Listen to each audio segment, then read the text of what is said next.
Hello everyone, my name is Brandon Ross, and our company is trying to replace humanity. No, I'm joking. I figured out to get people paying attention. So, I am the CEO and co-founder of a company called J&Z. We create AI virtual humans.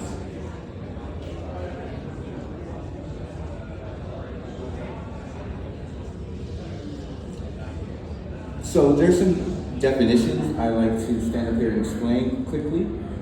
So most people, when we talk about our company, we say AI virtual humans, and the first thing that we get back is to say, oh, avatars. Well, an avatar actually is like a replication of myself.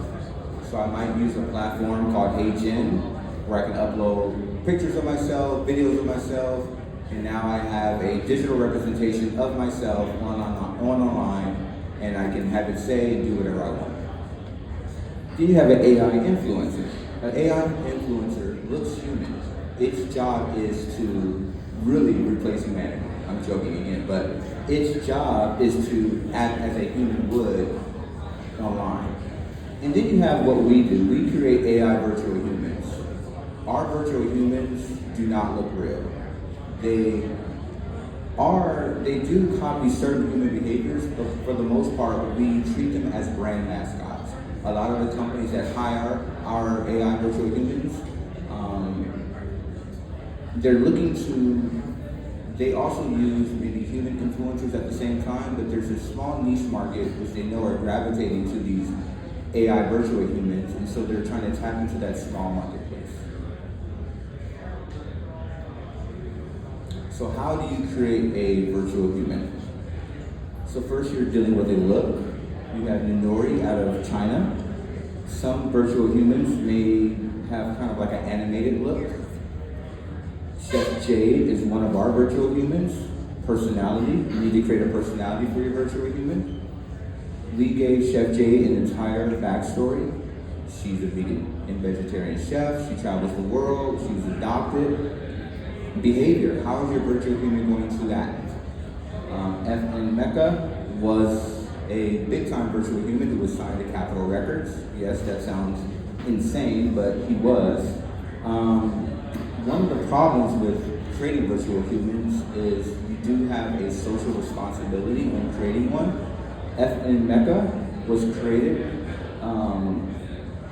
by a virtual human studio that did not represent what FN Mecca looked like. I can send you more information about that story on LinkedIn, or you can look it up yourself. And then you have LUM, who's one of the most popular virtual humans in the world right now. You need to figure out engagement. How is your virtual human going to engage with the world? Little Michaela actually breaks the fourth wall. She lets her audience know that she is not real. She lets her audience know that she is a robot, and they communicate her with assets. So what are the implications of working with virtual humans versus a human creator? So initially, a brand is going to work with a virtual human because it saves them money. And unfortunately, the creators are going to start to get paid a little bit less. They're efficient. A virtual human, if a brand asks a virtual human to do an advertising campaign tomorrow that's going to go out into the world, that can be produced tomorrow. And so now you have missed opportunities by human creators. Another thing is they're brand safe. Most virtual humans cannot be canceled. We've heard countless stories about how human creators have been canceled because of a tweet, because of going live at an inappropriate moment, or whatever.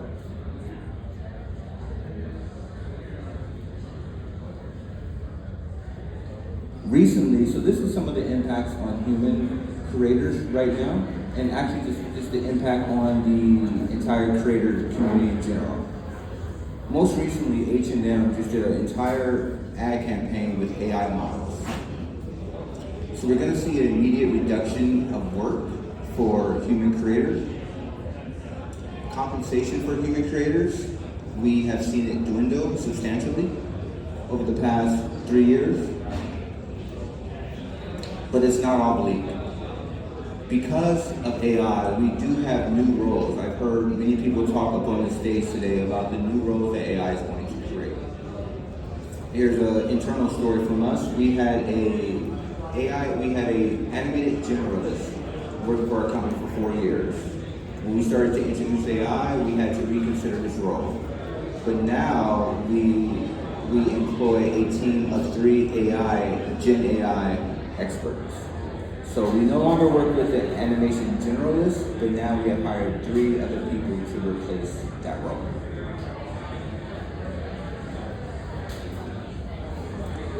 So what are the challenges both AI influencers and human creators are dealing with right now?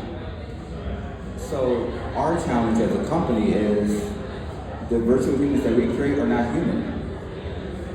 So our biggest challenge is how do we get them to connect with humans on an emotional level? When it comes to human creators, their main challenge is convincing the executives that the human quality is still essential when it comes to advertising and marketing.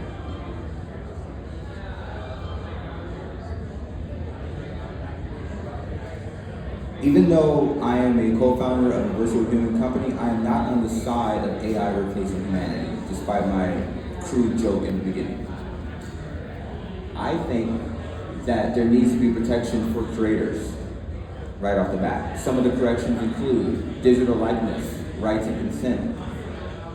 There needs to be ethical frameworks. I also believe there needs to be protection for consumers. I believe that the FTC should require disclosure of synthetic content. I also believe that most virtual humans or AI influencers should be 80% human. If they look more than 80% human, there should be a rubber stamp on that content. And again, it's not all bleak. Because I think that the key takeaway from the introduction of AI, especially Gen AI, in the creator economy, is that it creates a better opportunity for collaboration and for content expansion. I don't think that we should just give all the power to AI when it comes to audio, video, or imagery creation. I think that we need to sit down at the table with the AI engineers and figure out how we can all do this together.